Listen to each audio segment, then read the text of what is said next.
All right, for those of you who think that Donald Trump is going to make a difference, his cabinet picks are god awful. These people are not America first. They are more first for that foreign parasite state in the Middle East that you're not supposed to talk about. They won't do nothing, man. You're not going to get no wall, no border security. The Federal Reserve dictates the economy, so don't give any credit to that orange fool Donald Trump. But I'm going to play this video from Greg Reese where he talks about Trump's cabinet picks.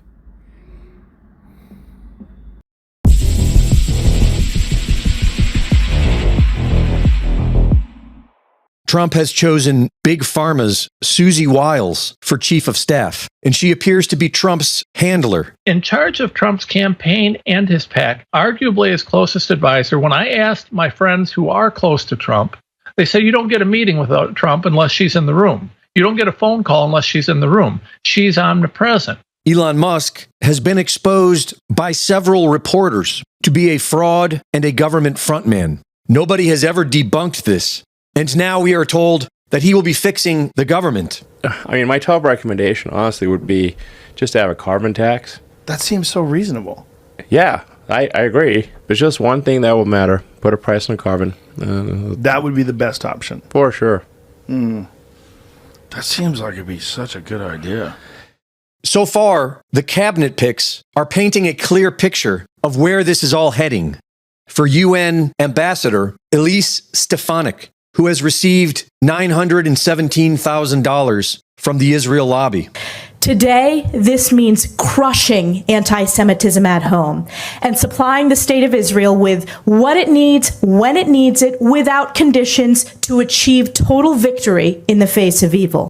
For Secretary of State, Senator Marco Rubio, who has received $1 million from the Israel lobby.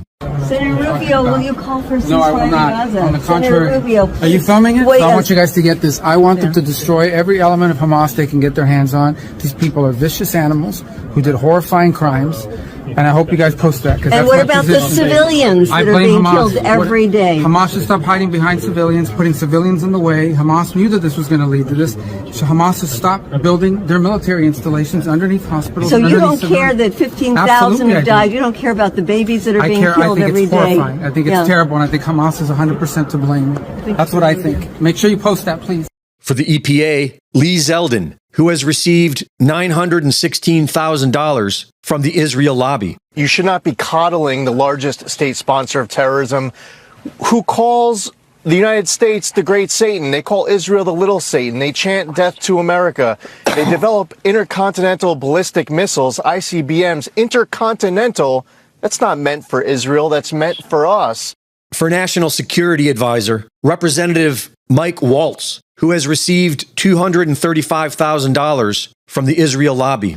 I think at this point, the only thing that is going to stop the Supreme Leader from his nuclear obsession is a very credible use and threat of military force. For the Secretary of Homeland Security, South Dakota Governor Kristi Noem, who serves to ensure the security of God's chosen people and who signed a bill to conflate criticism of Israel with anti-Semitism.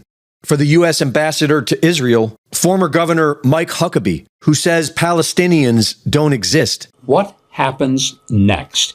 It's about the end times. And quite frankly, some of us think we may just be living in them. So, Max Lucado, so good to see you. Thanks for joining us, and welcome as we talk about the end of the world. Well, Governor, I wouldn't be anywhere else. I'm supremely honored to have these moments with you. And yes, I do believe we're not just in the end times. We're in the end of the end times. It's moving fast. For the CIA, John Ratcliffe. What Israel has done is essentially employ the Trump doctrine, a maximum pressure campaign, understanding that the only way to deter terrorists like Iran and their proxies is to put your foot on their throat. And Israel has done that.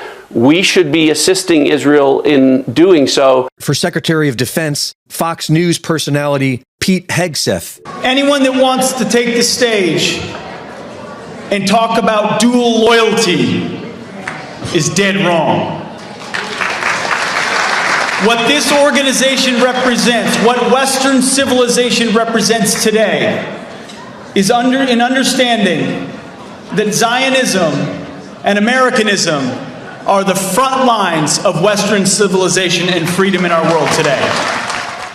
For the Senate Majority Leader, John Thune, who has received $460,000 from the Israel lobby. Not responding is not an option either. I mean, you have the animating force behind the evil in that region is Iran. And for U.S. President Donald Trump, who received $100 million from Zionist Miriam Adelson. Iran is not there for us. They want to kill us. And the Palestinians are taught to kill us at 2 years old. The Palestinians want to come and get you. I mean, it's just absurd, the things that Giuliani said at that rally at Madison Square Garden. But it manifests an ideology which Donald Trump embraces, that the Palestinians should be destroyed and the United States should pay for their destruction. Reporting for InfoWars, this is Greg Reese.